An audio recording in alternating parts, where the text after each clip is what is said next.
Ukraine के Mariupol में जारी है भीषण जंग। चेचन लड़ाकों और यूक्रेनी सेना के बीच चल रहा है भयंकर युद्ध। दोनों तरफ से हो रही है ताबड़तोड़ फायरिंग।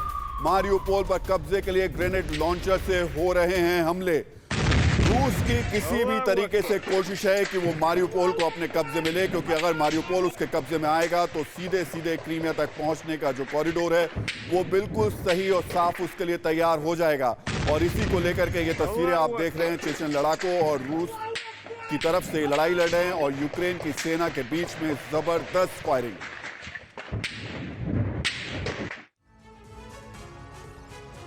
तो रूस अपने विध्वंसक हथियारों से यूक्रेन पर प्रचंड प्रहार कर रहा है। यूक्रेन रूस को जवाब दे रहा है, लेकिन उसका जंग के मैदान में जवाब उतना जोरदार नहीं है।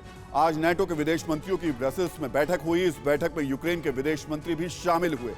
इस बैठक में यूक्रेन में नाटो से मदद के नाम पर सिर्फ और सिर्फ हथियार मांगे गए। यूक्रेन ने अपनी डिमांड की एक लिस्ट नाटो को दे दी है। इस लिस्ट में यूक्रेन ने कहा कि नाटो के देश उसे आकाश में रूस का मुकाबला करने के लिए MiG-29 दे।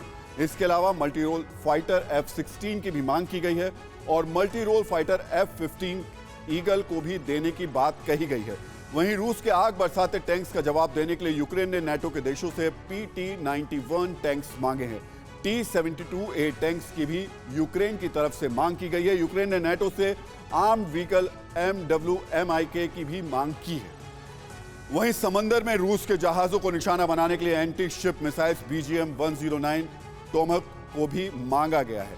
यूक्रेन ने रूस के टैंक्स और सैन्य काफिले को निशाना बनाने के लिए स्विचब्लेड 600 ड्रोन्स की भी मांग की और इस ड्रोन्स की इस युद्ध में बहुत अहम भूमिका रही है।